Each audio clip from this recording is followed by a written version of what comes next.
Hello बेटा। कल हमने कुछ टैली प्राइम में कुछ लेजर्स बनाए थे और कुछ लेजर्स हमारे रह गए थे बेटा, जो आपको डिस्कस करने थे, जो मुझे डिस्कस करने थे। तो उन लेजर्स को एक बार डिस्कस करते हैं कि वो लेजर कहाँ और किस अंडर दी हेड में बनेगा। और आज हम कुछ बिल चढ़ाना भी सीखेंगे। तो आज हमारा ये पार्ट रहेगा, जो हमारे पुराने लेजर्स है वो सीखेंगे और कुछ हम बिल चढ़ाना सीखेंगे। चल एक बार उन लेजर्स को डिस्कस कर लेते हैं, जो जो लेजर आपको दिक्कत थी, प्रॉब्लम थी, उनको एक बार डिस्कस कर लेते हैं एक बार।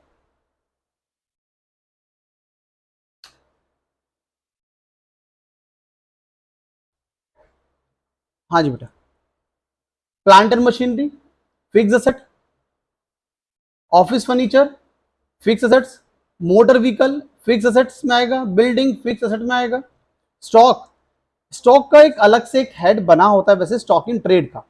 ये जो ओपनिंग स्टॉक है वैसे स्टॉक इन ट्रेड में आता है। ठीक है, आप इसको फिलहाल अभी आप करंट एसेट डालो, ओपनिंग स्टॉक, अप्रैल का ओपनिंग है तो आप इसको ओपनिंग स्टॉक डालकर इसको फिलहाल अभी आप करंट एसेट में डालो, फिर हम डिस्कस करेंगे इस पर।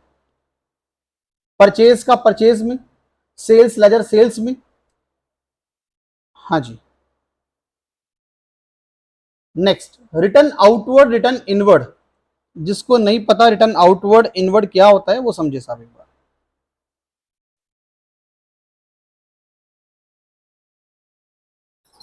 सुनो जी, रिटर्न आउटवर्ड और इनवर्ड क्या होता है, अगर आपको कंफ्यूजन है इन दोनों में, समझो। आपकी फैक्ट्री है, आपने कुछ माल खरीदा, परचेज किया,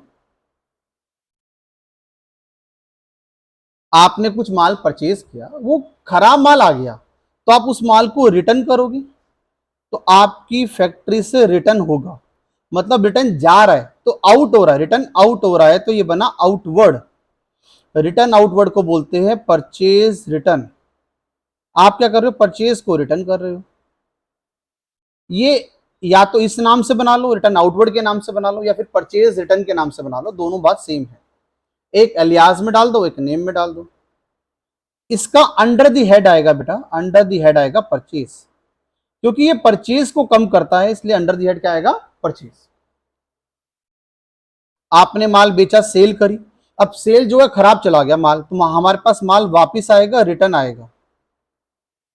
हमारी फैक्ट्री में रिटर्न आ रहा है इसलिए बना इनवर्ड, रिटर्न इनवर्ड। इसको बोलते हैं sales return, sales return. Under the head sale, क्योंकि सेल्स को कम करता है इसलिए इसका अंडर दी हेड क्या आएगा, सेल है। तो आपको ये दो लेजर बनाने थे, रिटर्न आउटवर्ड और रिटर्न इनवर्ड। रिटर्न इनवर्ड जाएगा under the head sales, purchase return जाएगा अंडर दी हेड परचेज। हाँ जी, क्लियर है साहब। नेक्स्ट सुनिए, दोबारा सुनो, रिटर्न इनवर्ड दोबारा सुनो साहब। आपने एक माल सेल करी, आपने माल को बेचा, सेल करी, सेल करी। अब वो माल खराब चला गया था तो हमारी फैक्ट्री में माल वापस आ रहा है, रिटर्न आ रहा है, रिटर्न इन हो रहा है, तो ये बन गया रिटर्न इनवर्ड। खराब माल आ रहा है, रिटर्न आ रही है, हमारी फैक्ट्री माल वापस आ रहा है, रिटर्न इनवर्ड। तो रिटर्न इनवर्ड को हम बोलते हैं सेल्स रिटर्न। और उसका इसका लेजर बनेगा, इसके नाम से लेजर बनेगा, और उसका अंडर दी हेड आएगा हमारा सेल्स, उसका अंडर दी हेड आएगा हमारा सेल्स। ठीक। अब इसके आगे दो लेजर और है, कैरिज इनवर्ड और कैरिज आउटवर्ड। हाँ जी, आप लोगों ने कहां का बनाया, कैरिज इनवर्ड कहां बनाया। हाँ जी साहब सुने, कैरिज इनवर्ड क्या होता है वो सुने जी, जिसको नहीं आइडिया वो सुने।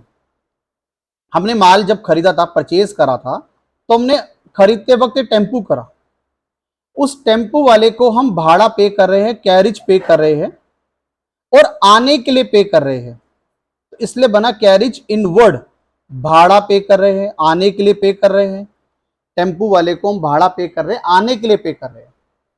फैक्ट्री से पहले का खर्चा है, फैक्ट्री से पहले का खर्चा, इसलिए बना डायरेक्ट एक्सपेंस। माल को लाने का खर्चा डायरेक्ट एक्सपेंस। आपने माल बेचा, सेल करी, उसके लिए फिर एक टेम्पू करा, आप टेम्पू वाले को भाड़ा पे कर रहे हो, जाने के लिए पे कर रहे हो, कैरिज आउटवर्ड। भाड़ा पे कर रहे हो, आउटवर्ड जाने के लिए पे कर रहे हो। ये भी एक्सपेंस है और ये भी एक्सपेंस था, बस फर्क ये है, कैरिज इनवर्ड डायरेक्ट एक्सपेंस है, कैरिज आउटवर्ड इनडायरेक्ट एक्सपेंस है। फैक्ट्री के बाद खर्चा हो रहा है इसलिए इनडायरेक्ट एक्सपेंस, और वो फैक्ट्री से पहले का खर्चा हो रहा है इसलिए डायरेक्ट एक्सपेंस। डायरेक्ट एक्सपेंस और इनडायरेक्ट एक्सपेंस, ये अंडर दी हेड, इसका अंडर दी हेड आया डायरेक्ट एक्सपेंस और इसका अंडर दी हेड आया हमारा इनडायरेक्ट एक्सपेंस।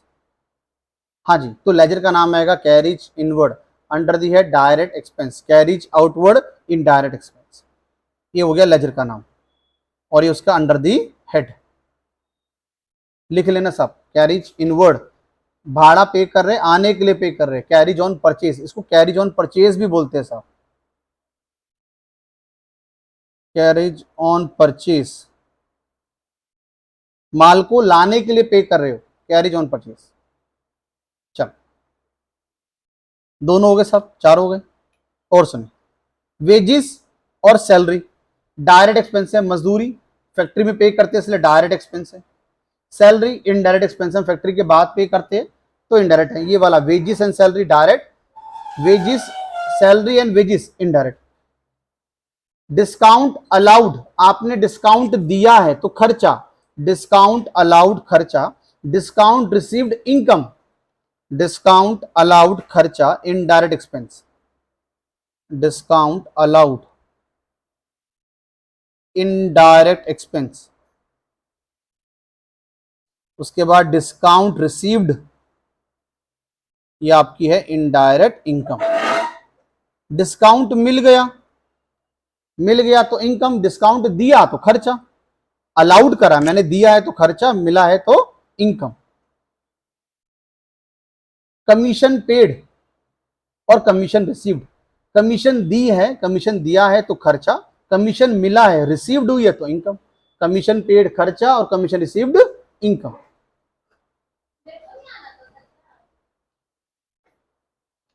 हाँ जी, इंटरेस्ट पेड, आपने इंटरेस्ट दिया है तो खर्चा, इंटरेस्ट रिसीव्ड मिला है तो इनकम, इंटरेस्ट रिसीव्ड मिला है तो इनकम, इनडायरेक्ट इनकम, इंटरेस्ट दिया है तो खर्चा, ये सबका हो गया होगा। उसके बाद रिपेयर, अगर रिपेयर आपने करवाई है, फैक्ट्री में रिपेयर करवाई है तो डायरेक्ट एक्सपेंस, ऑफिस में रिपेयर करवाई है तो indirect expense, plant and machinery की रिपेयर मेंटेनेंस है तो साहब डायरेक्ट एक्सपेंस है, और अगर आपने ऑफिस में रिपेयर मेंटेनेंस कराई है, टेबल की, चेयर की, कंप्यूटर की, वो इनडायरेक्ट एक्सपेंस है। तो रिपेयर अगर कुछ नहीं लिखा, खाली रिपेयर्स लिखा है तो आप इनडायरेक्ट एक्सपेंस डाल दो, कोई दिक्कत नहीं। इंश्योरेंस, इंश्योरेंस का हमने प्रीमियम जमा करा होगा तो इंश्योरेंस प्रीमियम हमारा खर्चा है। इंश्योरेंस कितने टाइप के होते हैं, अपने माल का इंश्योरेंस करवा सकते हो, माल का इंश्योरेंस में क्या क्या आता है, आपने फायर का इंश्योरेंस करवा लो, बगलरी इंश्योरेंस करवा लो, बगलरी का मतलब होता है चोरी, आप चोरी का इंश्योरेंस करवा सकते हो कि माल चोरी ना हो जाए। तो इंश्योरेंस प्रीमियम, आपने इंश्योरेंस का प्रीमियम जमा करा है, खर्चा। प्रिंटिंग स्टेशनरी खर्चा, आपने पेन कॉपी पेपर स्टेशनरी खरीदा है, खर्चा। वाटर एंड इलेक्ट्रिसिटी, अगर फैक्ट्री का पे करा है तो डायरेक्ट एक्सपेंस, अगर ऑफिस का पे करा है तो इनडायरेक्ट एक्सपेंस। पोस्टेज, चिट्ठी डालना, पोस्टेज चिट्ठी डालना indirect expense. Travelling expense indirect expense. Conveyance charges indirect expense. Godown rent indirect expense, अगर आपने इसमें रॉ मटेरियल रखा है गोडाउन के अंदर, कच्चा माल रखा है तो साहब डायरेक्ट एक्सपेंस होगा, लेकिन अगर आपने तैयार माल रखा है, फिनिश गुड्स रखा है तो इनडायरेक्ट एक्सपेंस। सर कुछ नहीं लिखा तो आप इसको इनडायरेक्ट मानिए, अगर कुछ नहीं लिखा तो आप इनडायरेक्ट बना दो। ऑफिस रेंट इनडायरेक्ट एक्सपेंस, अगर फैक्ट्री का रेंट होता तो हम डायरेक्ट बनाते इसको। Sales promotion expense indirect expense, आपने सेल को प्रमोट करने के लिए एक्सपेंस करे, इनडायरेक्ट एक्सपेंस। बेड डेप्ट, हाँ जी साहब, जो नॉन कॉमर्स के बच्चे हैं, बेड डेप्ट,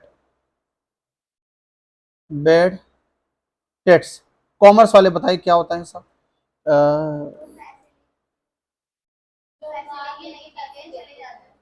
जी, जो डेटर्स, जिनको हम माल बेचते हैं डेटर्स, वो हमको पैसा नहीं पे करते और वो क्या बन जाते हैं, बेड, तो ये बने बेड डेट्स। वो लोग जो पैसा मार लेते हैं, हमारा जो सेल्स का पैसा मार लेते हैं, बेड डेट्स की कैटेगरी में आते हैं, उनको बेड डेट हम बोलते हैं, और बेड डेट हमारे लिए खर्चा है, एक्सपेंस है। डेटर्स, वो डेटर्स जो पैसा मार लेते हैं, जितना पैसा हमारा मर गया उसको हम बोलते हैं बेड डेट्स। वो डेट्स हमारे क्या हो गए, बेड हो गए, ठीक है जी, तो बेड हो गए मतलब उन्होंने पैसा में नहीं दिया, तो उसको हम बना लेते हैं खर्चा। तो बेड डेट्स होते हैं जब जो डेटर्स हमारे पैसा मार लेते हैं, बेड डेट्स। डेप्रीशिएशन, एसेट की वैल्यू का घटना, प्लांट एंड मशीनरी खरीदी, खर्चा, इनडायरेक्ट एक्सपेंस, इनडायरेक्ट, हाँ जी इनडायरेक्ट एक्सपेंस, साफ साफ लिखता हूँ, बेड डेप्ट, indirect expense, plant and machinery, asset को, एसेट की वैल्यू का घटना। आज हमने प्लांट एंड मशीनरी खरीदी 2 लाख रुपए की, एक साल के बाद प्लांट एंड मशीनरी की कुछ ना कुछ वैल्यू घट जाएगी, मान लो घटी और 1,80,000 रह गई, तो जो 20,000 वैल्यू जो घट गई है इसको बोलते हैं डेप्रीशिएट होना, वैल्यू का घटना, डेप्रीशिएट होना, वैल्यू का घटना, वैल्यू का बढ़ना एप्रिशिएट होना, घटना डेप्रीशिएट होना, एसेट की वैल्यू का घटना डेप्रीशिएट होना। गवर्नमेंट ने इनकम टैक्स में हर आइटम का रेट फिक्स कर रखा है, जब मैं आपको इनकम टैक्स पढ़ाऊंगा तो उसमें बताऊंगा कि हर आइटम पे, हर आइटम का कितना डेप्रीशिएशन रेट लगता है। जैसे अगर प्लांट एंड मशीनरी की बात करें तो प्लांट एंड मशीनरी पे 15% का गवर्नमेंट हर साल डेप्रीशिएशन मानती है, गवर्नमेंट मानती है कि आपने मशीनरी यूज करी है तो उसमें से 15% की वैल्यू हर साल घटेगी। ये कहां लिखा गया है? इनकम टैक्स में लिखा गया है। तो जब इनकम टैक्स का चैप्टर पढ़ेंगे तो वहां पे हम डेप्रिशिएशन के रेट पढ़ेंगे, जो फिक्स है, वो फिक्स है साहब, उसी रेट से हमें डेप्रिशिएट करना। ठीक, ठीक है जी। तो डेप्रिशिएशन हमारा क्या होता है? एक्सपेंस होता है, in indirect, indirect expense, depreciation हमारा इनडायरेक्ट एक्सपेंस होता है। मिसलेनियस खर्चे, छोटे मोटे खर्चे मिसलेनियस खर्चे एक्सपेंस में आएगा साहब, इनडायरेक्ट एक्सपेंस में आएगा। मिसलेनियस इनकम, छोटी मोटी इनकम, रद्दी बेच दी, ठीक है, कुछ छोटी मोटी इनकम, ठीक है, इनडायरेक्ट इनकम। डेटर्स, जिनको हम माल बेचते हैं, डेटर्स हमारे करंट एसेट, मतलब डेटर्स में ही डालोगे, सन्ड्री डेटर्स में डालोगे, क्रेडिटर्स को सन्ड्री क्रेडिटर्स में डालोगे। बिल्स रिसीवेबल, हाँ जी कॉमर्स वाले, बिल्स रिसीवेबल,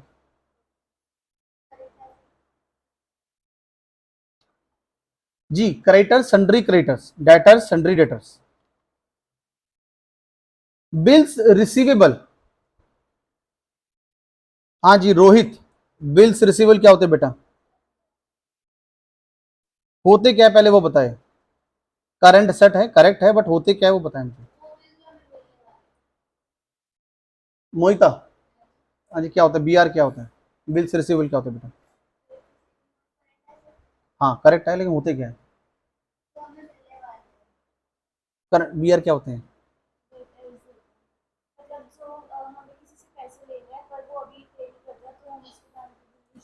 हाँ करेक्ट है साहब, ये करेक्ट है।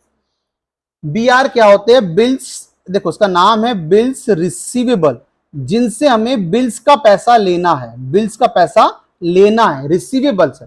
डेटर कौन होते हैं? जिनसे हमें बिल्स का पैसा लेना होता है, इनसे भी तो क्या लेना होता है? बिल का तो पैसा लेना होता है, बिल्स रिसीवेबल। बस जरा सा फर्क है, चिन्ह सा फर्क है, छोटा सा, कि बीआर को हम एक स्पेशल बिल दोबारा बनाकर भेजते हैं, उसको एक स्पेशल क्रेडिट टाइम दिया जाता है, ये फर्क है।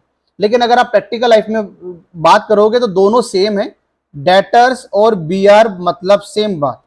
जिनसे हमें बीआर का पैसा लेना है, बिल्स का पैसा लेना है, वो डेटर्स ही होते हैं। तो बीआर को आप डेटर्स ही बनाओगे, सन्ड्री डेटर्स में ही डालोगे, कहीं और नहीं डालोगे। बीआर का रिसीवेबल, बिल्स का पैसा रिसीव होना है, बिल्स रिसीवेबल, ये डेटर्स ही होते हैं, इनसे हमें पैसा लेना होता है। Same here, BP bills payable, जिनको हमें बिल्स का पैसा पे करना है, वो कौन होते हैं? क्रेडिटर होते हैं, इनको भी तो हमें बिल्स का पैसा पे करना होता है, माल खरीदा पैसा पे करना है। तो बिल्स पेबल को हम क्रेडिटर ही बोलते हैं, तो आपको सन्ड्री क्रेडिटर में डाल देना। आप इसको बीपी को, बिल्स पेबल को सन्ड्री क्रेडिटर में ही डालना है, प्रैक्टिकल लाइफ में आपको देखने को नहीं मिलेगा, सन्ड्री क्रेडिटर ही बोलोगे आप उनको। नेक्स्ट, इन्वेस्टमेंट, इन्वेस्टमेंट का अलग से ग्रुप बना हुआ है, हालांकि हमारा ये फिक्स एसेट्स होते हैं, इन्वेस्टमेंट्स में जाते हैं, इसका अलग से टैली के अंदर ग्रुप बना हुआ है इन्वेस्टमेंट्स का, इन्वेस्टमेंट्स का अलग से ग्रुप बना हुआ है, इन्वेस्टमेंट, देखो ग्रुप, ये रहा इन्वेस्टमेंट का, इन्वेस्टमेंट का अंडर दी हेड अलग से ग्रुप बना हुआ है, आपको डालना है इन्वेस्टमेंट का, इन्वेस्टमेंट में ही डालना है। जैसे बैंक का हमने बैंक में डाला था, हालांकि करंट एसेट होते हैं लेकिन फिर भी हमने बैंक में डाला था, ऐसी इन्वेस्टमेंट को आपको इन्वेस्टमेंट्स के हेड में ही डालना है।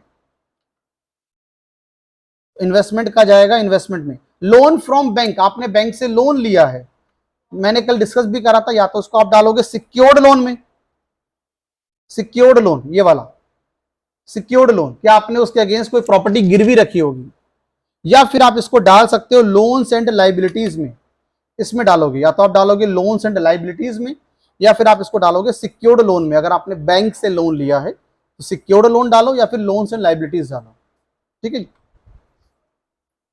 कैश इन हैंड, अच्छा कैश का लेजर पहले से ही बना होता है, आपको नहीं बनाना। कैश का लेजर, कैश इन हैंड मतलब कैश का बैलेंस, कैश का लेजर पहले से ही बना होता है, आपको बनाने की जरूरत नहीं है। लेजर पहले से बना होता है, देखो ये वाला लेजर पहले से बना होता है कैश का, आपको बनाने की जरूरत नहीं है। कैश का और प्रॉफिट एंड लॉस का ये दो लेजर ऐसे हैं जो पहले से ही बाय डिफॉल्ट बने होते हैं, ये वाले। बीजी के अंदर, जो बीजी है उसके अंदर तो बहुत सारे लेजर पहले से बने होते हैं, टैली में सिर्फ दो लेजर बने होते हैं। कैश एट बैंक, ये आपका बैंक बैलेंस था, कैश एट बैंक ये आपका बैंक बैलेंस था, तो बैंक अकाउंट के नाम से बनाना था, bank account under the head bank account. Cash at bank ये आपका बैंक बैलेंस है, मतलब आपका कैश पड़ा है बैंक में, ये आपका बैंक अकाउंट है, और आपको बैंक के अंदर बनाना था, मतलब bank account under the head bank account. Drawings, जी कॉमर्स वाले बताए ड्राइंग्स क्या होती है। ड्राइंग्स, हाँ जी गौरव, एक मिनट, गौरव गौरव बताए, गौरव बताओ भैया। रोहित, ड्राइंग्स क्या होती है भाई। हाँ जी, बिजनेस से पैसे को निकालना, ड्राइंग्स, बढ़िया। हाँ कॉमर्स की बेटा बताओ साहब, ड्राइंग्स क्या होती है।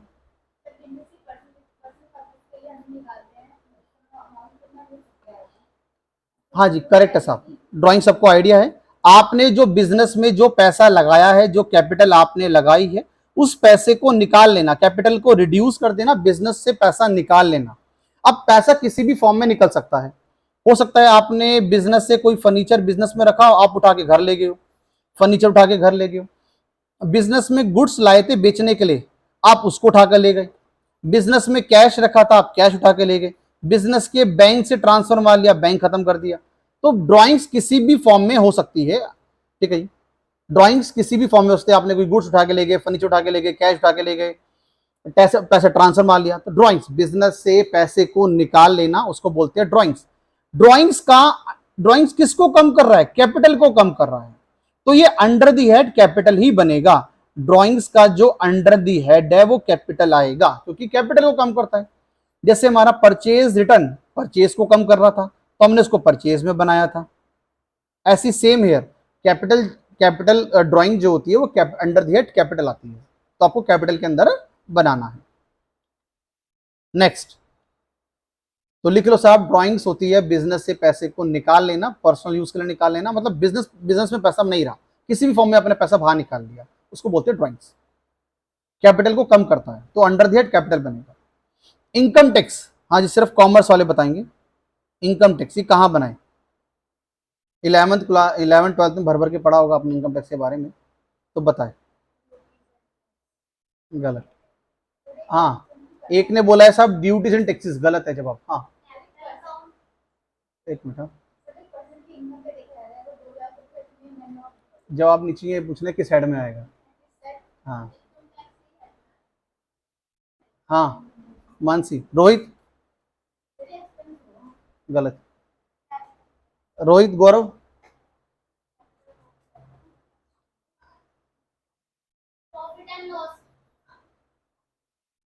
एक ने बोला साहब ड्यूटी एंड टैक्सेस, ये गलत जवाब था। एक ने बोला एक्सपेंस है, ये भी गलत जवाब। एक ने बोला करंट लायबिलिटी, ये भी गलत जवाब है। सब सुनो, आपने 11th क्लास में ये पढ़ा होगा कि मैडम ने इनकम टैक्स को कैपिटल में से माइनस करवाया था। अगर याद करो जब आपने बैलेंस शीट बनाई थी तो वहां पे मैडम ने इनकम टैक्स को कैपिटल में से माइनस करवाया था, और लेकिन बताया नहीं था कि माइनस क्यों करना है, बस ये बोला था बेटा माइनस करते हैं। रीजन मैं आपको देता हूं कि माइनस क्यों करते हैं। इनकम टैक्स में ये लिखा गया है कि आपने अगर इनकम टैक्स पे करा है, चाहे बिजनेस का पे करा है, उसको खर्चा नहीं माना जाएगा, उसको बिजनेस का एक्सपेंस नहीं माना जाएगा। अब जो खर्चा बिजनेस का नहीं है, इसका मतलब पर्सनल एक्सपेंस है, और पर्सनल एक्सपेंस क्या होता है, ड्राइंग्स होती है, वो ड्राइंग्स मानी जाती है। तो इसलिए इनकम टैक्स को एक ड्राइंग्स का रूप दिया जाता है, इसलिए वो कैपिटल में से माइनस होती है जी। बात क्लियर साहब? इनकम टैक्स का खर्चा इनकम टैक्स में अलाउड नहीं है, डिस अलाउड एक्सपेंस होता है, इस बात को लिखो। Income tax expense is disallowed expense for business.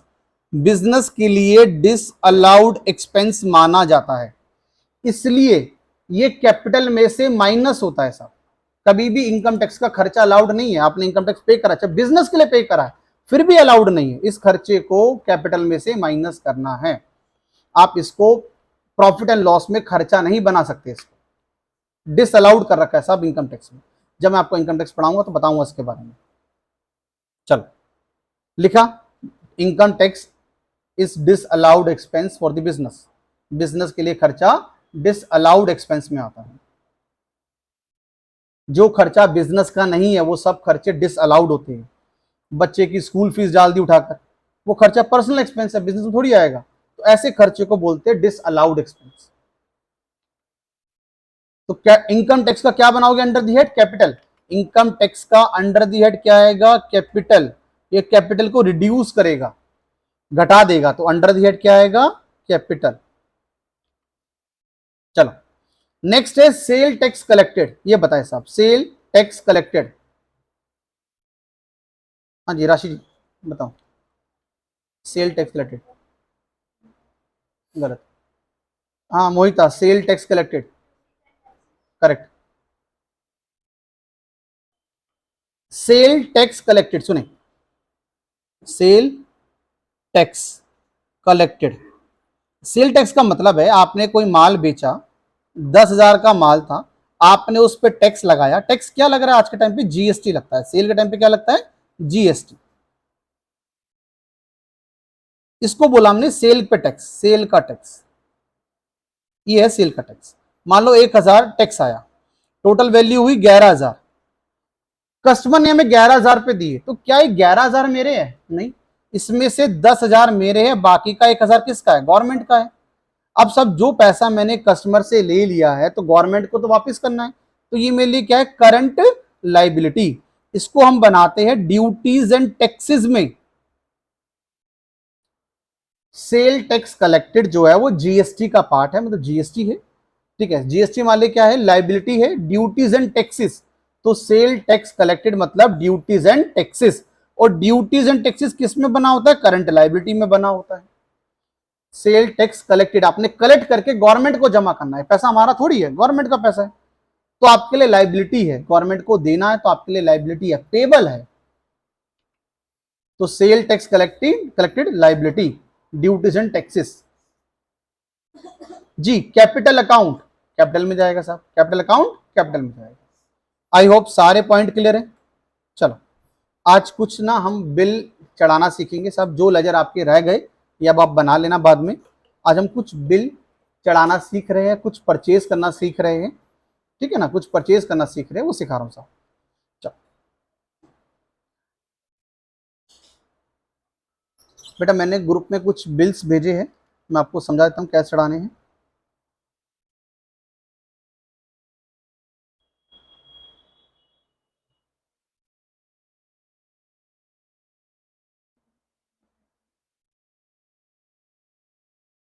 हाँ जी साहब, सबको दिख रहा है। सुनो, मैं आपको सबसे पहले बिल में ये बताऊंगा कि हमारी पार्टी कौन सी है, ठीक है जी, फिर आप उसको चढ़ाना स्टार्ट करोगे। अब दो पार्टी है, एक है रॉयल डेकोर, एक है राघव इंजीनियर्स। हमारी जो पार्टी है वो है रॉयल डेकोर, ये हमारी पार्टी है। बाय कौन कर रहा है, राघव इंजीनियर्स। तो हमने सेल करा है, ये जो अगर बायर, हमारी पार्टी का नाम ऊपर लिखा है, बायर में किसी और का नाम है, ये हमारी सेल का बिल है। अगर मैं आपको बोलता हूं कि हमारा हमारा नाम अगर बायर में लिखा होता तो हमारा वो परचेज का बिल है, तो पहले आपको ये पता होना चाहिए कि आपकी पार्टी कौन सी है, तो आप डिसाइड कर पाओगे कि वो सेल का बिल है या परचेज का बिल है। अगर आपकी पार्टी का नाम बायर में लिखा है तो वो परचेज का बिल है, अगर आपकी पार्टी का नाम सेल में लिखा है, मतलब ऊपर लिखा है, तो समझ लो वो आपका सेल का बिल है। ठीक है जी, तो ये हमारा सेल का बिल है, तो हम पहले सेल चढ़ाना सीख रहे हैं। ठीक है जी, आपको टैली के अंदर एक कंपनी बना लो साहब, फटाफट से टैली के अंदर एक नई कंपनी बनाना, बिल्कुल न्यू कंपनी बनाना, कोई पुरानी कंपनी यूज मत करना। टैली ओपन करके एक नई कंपनी बनाए। कोई पुरानी कंपनी खुली हो तो उसको बंद करने के लिए कंट्रोल F3, कोई पुरानी कंपनी खुली हो तो उसको बंद करने के लिए कंट्रोल F3, उस पे एंटर मार देना। आपको जाना है सबसे ऊपर, क्रिएट लिखा होगा, क्रिएट कंपनी, सबसे ऊपर लिखा होगा बेटा क्रिएट कंपनी। तो कंपनी क्रिएट करे, किसी भी नाम से क्रिएट करे, या फिर लिखो नाम डाल दो आप रॉयल डेकोर, जिसका आप काम कर रहे हो, रॉयल डेकोर सुमित, इस तरह से नाम डाल दो। जिस कंपनी का हम काम कर रहे हैं उसी का नाम डाल दिया, रॉयल डेकोर सुमित। आप भी इसी तरह से कंपनी बना दो। एड्रेस छोड़ देना, नीचे आके दिल्ली, ये जो पार्टी है वो दिल्ली की है, रॉयल डेकोर कहाँ की है, दिल्ली की है, तो हमने लिया दिल्ली। आप भी बेटा किसी भी स्टेट से देख रहे हो तो दिल्ली डाले ना, ताकि आपको समझ आए कि जिस पार्टी का हम काम कर रहे हैं वो दिल्ली की पार्टी है। बिल पे देखो उसका एड्रेस दिल्ली लिखा हुआ है। ठीक है जी, नेताजी मार्ग, केवल पार्क, आजादपुर, दिल्ली, तो ये एड्रेस हमने डाला। ठीक है, तो पूरा एड्रेस डालने की नीड नहीं है, फिलहाल अभी स्टेट आप उसका दिल्ली ले लो। ठीक है जी, उसके बाद फोन नंबर वगैरह कुछ भी सब कुछ छोड़ दो। फाइनेंशियल ईयर 1 अप्रैल 2023 डालो जी, सेव कर दो, कंट्रोल है।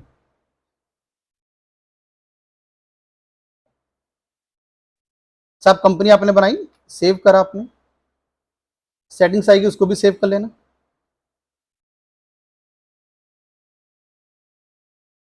जो सेटिंग्स आई होगी उनको भी सेव कर लेना। आज हम कल हमने करा था मास्टर में, क्रिएट करा था, लेजर बनाए थे। आज हम ट्रांजैक्शन में वाउचर क्रिएट कर रहे हैं, ट्रांजैक्शन में जाकर वाउचर क्रिएट कर रहे हैं। तो ट्रांजैक्शन में वाउचर, ट्रांजैक्शन में वाउचर हम जो कर रहे हैं वो सेल कर रहे हैं, तो राइट साइड में लिखा हुआ है सेल्स F8, उसके लिए लिखा हुआ है F8, तो आपको प्रेस करना है F8।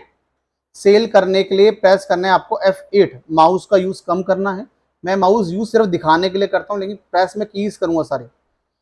F8, ऊपर लिखा हुआ है साहब पार्टी का नेम, ऊपर लिखा हुआ है पार्टी का नेम। अब हम यहाँ पार्टी का नाम बनाना है, जिसको माल बेच रहे हैं, कभी भी अपना नाम नहीं आता, तो हमारा नाम नहीं आएगा, जिसको हम माल बेच रहे हैं उसका नाम आएगा। ये हम है, हमने माल इसको बेचा है राघव इंजीनियर्स को, तो आपको नाम इसका डालना है राघव इंजीनियर्स का, तो आपको वहां पे क्रिएट करना है, वहीं क्रिएट करना है। तो आपको यहां पे क्रिएट करने के लिए ऑल्ट सी आपको प्रेस करना है, ऑल्ट सी प्रेस करोगे, यहीं पे डायरेक्ट क्रिएट का ऑप्शन आ जाएगा, लेजर क्रिएट का ऑप्शन आ जाएगा। तो नाम डालो साहब, पार्टी का नाम था राघव, डालो जी, राघव इंजीनियर्स, राघव इंजीनियर्स।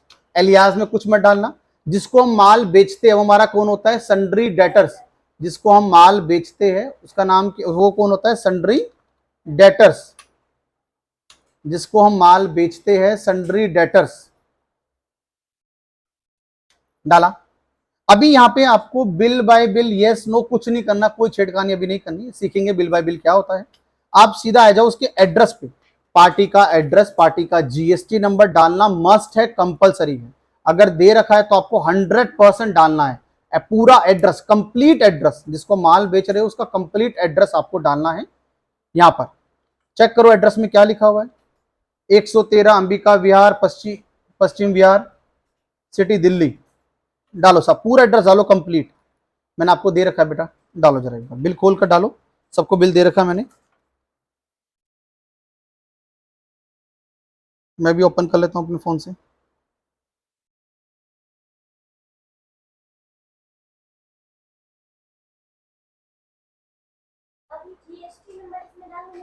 नहीं डालो, बिल्कुल डालो बेटा, आज जीएसटी नंबर बिल्कुल डालो। जीएसटी हम लगाएंगे नहीं आज, लेकिन हम डाल नंबर जो डालेंगे। तो 113 अंबिका विहार, पश्चिम विहार दिल्ली, ये एड्रेस है साहब उसका। स्टेट हो गया दिल्ली, पिन कोड है उसमें, पिन कोड नहीं दे रखा 110087। बैंकिंग हमारे पास नहीं है, पैन नंबर हमारे पास है। पैन नंबर होता है जीएसटी नंबर के स्टार्टिंग के 2 छोड़ दो और लगातार 10 ले लो, फिर लास्ट के 3 छोड़ दो, स्टार्टिंग के 2 छोड़ दो, लास्ट के 3 छोड़ दो, बीच का आपका पैन नंबर होता है बेटा। जीएसटी नंबर में से स्टार्टिंग के 2 लेटर छोड़ दो और लास्ट के 3 लेटर छोड़ दो, बाकी जो बीच का बच गया 10 लेटर वो आपका जीएसटी नंबर, वो का पैन नंबर होता है। ठीक, लास्ट के 3 छोड़ दो, स्टार्टिंग के 2 छोड़ दो, बीच के जो 10 बच गए वो आपका पैन नंबर है। ठीक, जीएसटी नंबर डालना जरूरी है। अगर पार्टी का जीएसटी नंबर नहीं है तो सामने देखो साहब, अगर पार्टी का जीएसटी नंबर नहीं है तो आप रेगुलर नहीं लोगे, आप लोगे अनरजिस्टर्ड पार्टी, ये लेना है। अगर पार्टी जिसको माल बेच रहे हो, अगर उसके पास जीएसटी नंबर नहीं है तो आपको इसमें से लेना है अनरजिस्टर्ड। अगर पार्टी के पास जीएसटी नंबर है तो आपको लेना है साहब रेगुलर, माल बेच मतलब वो जो पार्टी है वो रेगुलर है जीएसटी के अंदर। ठीक है, अभी हमारा पार्टी के पास जीएसटी है तो आपको लेना है रेगुलर, डालें 07AAIFR 9628R1Z6। यहां तक जिसका नहीं हुआ सब पूछ लो जरा एक बार, यहां तक जी, यहां तक सबका हुआ। इसको सेव करें, कंट्रोल ए, सेव करने के लिए बेटा कंट्रोल ए, सेव करने के लिए कंट्रोल ए। अब ये हमसे पूछ रहा है डिस्पैच डिटेल्स, अभी हमारे पास कुछ भी नहीं है, गाड़ी नंबर क्या है, गेट नंबर क्या है, फिलहाल कुछ नहीं है, तो उसको भी आप सेव करोगे कंट्रोल ए। हाँ जी, ये आपकी सब अदर इंफॉर्मेशन है, पार्टी की अदर इंफॉर्मेशन है। अगर आपको बिल टू और शिप टू अलग अलग करना है, बिल टू शिप टू का मतलब है आप जिसको माल बेच रहे हो वो अलग पर्सन है और माल जिसके पास जा रहा है वो अलग पर्सन है। सर ये क्या होता है, समझिए साहब, ये बड़ा एक इंपॉर्टेंट कॉन्सेप्ट है, ये अभी समझ लो, बीच में दोबारा एक बार और बताऊंगा। बिल टू और शिप टू, ए ने माल बेचा है बी को, ये सेलर है और ये बायर है। बी ने बोला कि भाई माल मुझे मत भेज, मेरे क्लाइंट को भेज दे सीधा सी को, तो जो बिल आप दे रहे हो वो तो ये पर्सन है, तो ये हुआ बिल टू। लेकिन माल किसको जा रहा है, सी को, तो इसको बोला हमने शिप टू। बिल टू और शिप टू कि माल तो मुझे भेज दे, लेकिन मतलब बिल तो मुझे भेज दे लेकिन माल सीधा सी को भेज दे, तो शिप किसका हो रहा है, इसके, तो एड्रेस शिप में इसका डलेगा और बिल में इसका डलेगा, तो दोनों का एड्रेस आएगा। अगर आपको बिल में दोनों पार्टियां अलग अलग करनी है, बिल टू शिप टू अलग अलग करनी है, तो आपको इस वाली स्टेज पर, इसलिए मैंने यहां पे रुका, इस वाली स्टेज पर आपको बिल टू शिप टू करना है। यहां पे F12 प्रेस करोगे तो इसमें लिखा आ जाएगा आपका provide separate buyer and consignee details. Buyer और सेपरेट अगर अलग अलग है तो आप यहां पर इसको यस करोगे, पहले वाले ऑप्शन को। ये कहां से आया था, F12 प्रेस करके, ये कहां से आया था, आपने F12 प्रेस करा था, तो यहां पर इसको यस करोगे, कंट्रोल ए करोगे, तो यहां पर लिखा आ जाएगा बिल टू और यहां लिखा आ जाएगा शिफ्ट। बात क्लियर है। अगर अभी तो हमारे इस केस में दोनों पार्टियां सेम है, जिसको माल दे रहे हैं, जिसको बिल दे रहे हैं उसको माल भी दे रहे हैं, ठीक है, माल वो अपने पास ही ले रहा है सीधा, तो यहां पर bill to ship to same है। लेकिन जहां पर बिल टू शिप टू अलग होगा तो पार्टी को सेव करते टाइम ही ये ऑप्शन आता है, ठीक है जी, वहां पे F12 करके इन दोनों पार्टियों का आप अलग अलग सेव करोगे। चलिए, अब इसको फिलहाल दोनों सेम है तो सेव करो बेटा, कंट्रोल ए करके सेव करो इसको दोबारा से।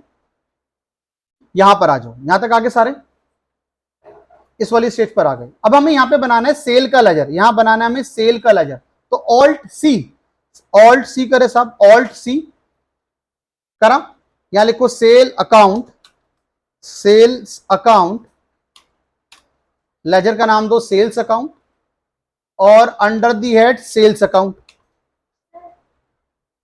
Cell account under the head sales account.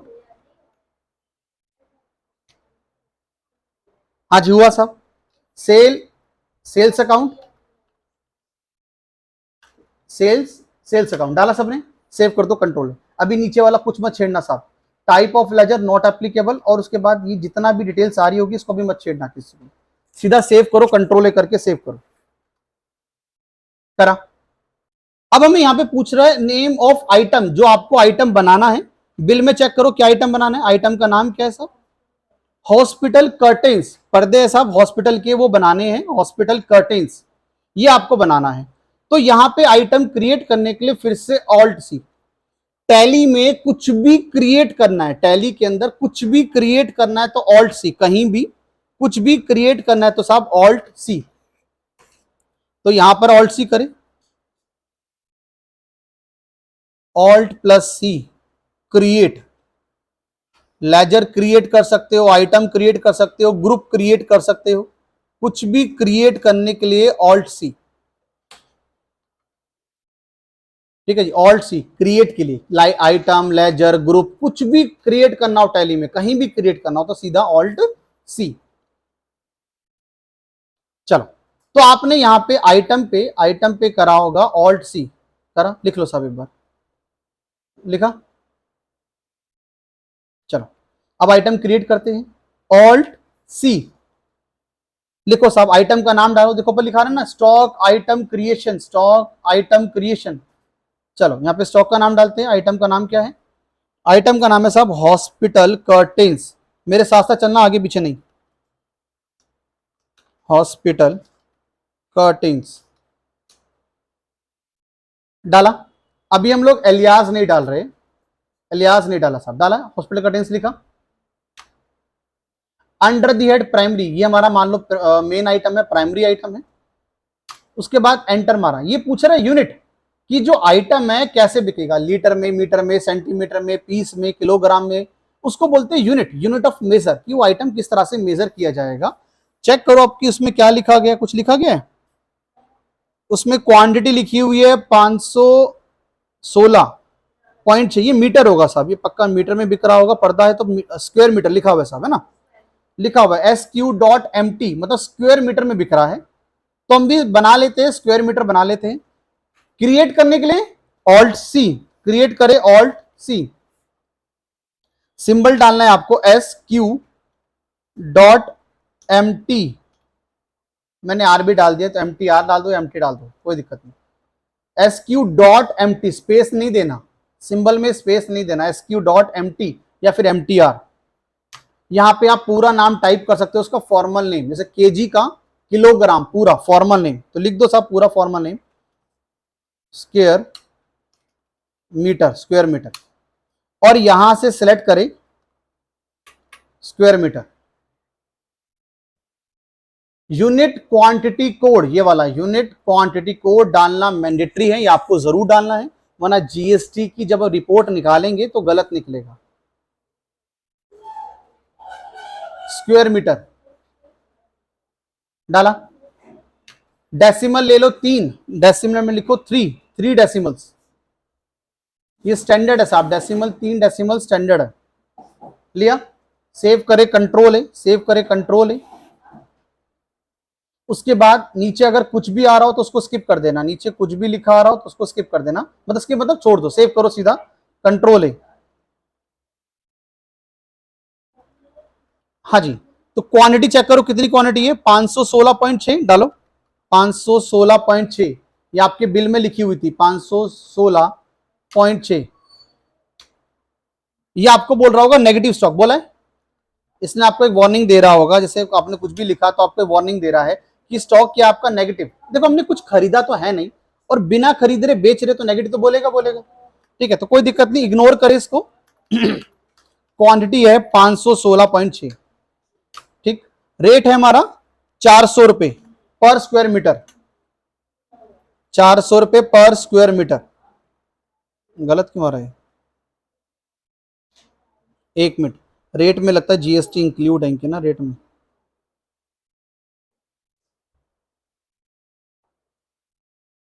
ये 516 है 816 है, 518.6 है, थोड़ा कम दिख रहा है ना, 518.6, हाँ 6 है, 18 है भाई, 518.6 है, 16 नहीं 18 है, अब सी आ रहा है। चलो, वो थोड़ा बिल ऐसा है ना, उसका धुंधला सा बिल है, 518.6 अब सी आ रहा है, चेक करो वैल्यू, है ना, अब सी आ रही है 207440, अब सी आ रही है वैल्यू, तो आपकी वैल्यू सी आई सर, ठीक। एंटर मारो। अगर आपके पास इसमें और आइटम होते तो आप इस टोटल के ऊपर यहां पे और आइटम बना लेते, आप इस टोटल के ऊपर दूसरा आइटम बना लेते। ठीक है जी, अभी हमारे पास एक ही आइटम था। ठीक है, हम नीचे आए, एंटर मार के नीचे आए, कह रहा है कि आपको जीएसटी ईवे बिल बनाना है। हमने कहा जी अभी ईवे बिल नहीं बनाना, नो। हमने बोला ईवे बिल अभी नहीं बनाना, नो। उसके बाद ये आपसे पूछ रहा है न्यू रेफरेंस ऑन अकाउंट। आपने वहां पे ना बिल बाय बिल ऑन करा था, आपने वहां पे बिल बाय बिल ऑन करा था, इसलिए आपसे ऐसा पूछेगा। तो यहां पे आपको कर देना फिलहाल ऑन अकाउंट। जब आप एंटर मार के नीचे आओगे, जब आप एंटर मार के आओगे यहां पर, तो हो सकता है आपसे ये वाली डिटेल्स मांगे। अगर मांगेगा तो आपको करना है ऑन अकाउंट, आपको करना है ऑन अकाउंट और सेव कर देना कंट्रोल। उसके बाद नरेशन में बिल नंबर डाल देना, नरेशन में बिल नंबर डाल देना। हमने 251 का बिल चढ़ाया है, हालांकि वो बिल नंबर यहां पर आना चाहिए, लेकिन फिलहाल अभी हम सिर्फ नॉर्मल चीजें सीख रहे चढ़ाना। बाद में ये वाला बिल नंबर हमारा यहाँ पे भी आएगा। ना भी हमने डेट डाली, ना ही हमने भी बिल नंबर डाला। ठीक है, सिर्फ हमने कुछ पार्टी का नाम, आइटम चढ़ाना, ये चढ़ाना सीख रहे हैं। सेव करे, कंट्रोल है, सेव कर दीजिए इसको पूरा, कंट्रोल है। कह रहा है ईवे बिल बनाना है, मैंने कहा जी नो, अभी ईवे बिल नहीं बनाना, तो एन दबा दिया, ये आपका बिल सेव हो गया साहब। दोबारा समझ लो साहब एक बार, आप लोग यहां पर थे, जैसे आपने यहां पर थे जी, इधर थे, आपने एंटर मारा। अब उसके बाद आपको एंटर मार के नीचे आना है, एंटर एंटर मार के नीचे आना है। अगर ईवे बिल मांग रहा है तो उसको नो कर देना, कि ईवे बिल नहीं बनाना तो नो कर देना। उसके बाद अगर ये वाली डिटेल्स मांगे, बिल वाइज डिटेल्स मांगे, इसको कर देना ऑन अकाउंट, अगर मांगे तो। नहीं मांगे तो कोई दिक्कत नहीं। नरेशन में बिल नंबर डाल देना। आप चेक करो, आपके बिल में लिखा होगा एक इनवॉइस नंबर, देखो ये रहा, ये लिखा इनवॉइस नंबर, बिल नंबर 251, वो हमने नरेशन में डाल दिया बेटा अभी फिलहाल, बिल नंबर 251। ठीक है, और उसको सेव कर दिया, कंट्रोल है। पूछा ईवी बिल बनाना है, हमने कहा जी नो, नहीं बनाना, नो। ये आपका बिल सेव हो गया सर, सबका सेव हुआ। जो बच्चा ऑनलाइन देख रहा है वो सारे बिल चढ़ा लेना बेटा, सेल्स के सारे बिल चढ़ा लेना। बाकी हम सेल परचेस कल फिर एक बार और करेंगे, जब तक हाथ सेट नहीं होगा तब तक हम करेंगे, फिर उसके बाद हम आगे वाले टॉपिक्स कवर करेंगे। टॉपिक्स की लिस्ट मैं आपको सारी भेज दूंगा कि हम क्या क्या टॉपिक्स पढ़ने वाले हैं इस ग्रुप में। ठीक है बेटा, तो आज के लिए इतना ही करते हैं, बाकी नेक्स्ट क्लास में करते हैं। Bye bye. बिल कहाँ मिलेगा, कैसे ढूंढेंगे, सब कल करेंगे एक बार। ठीक है।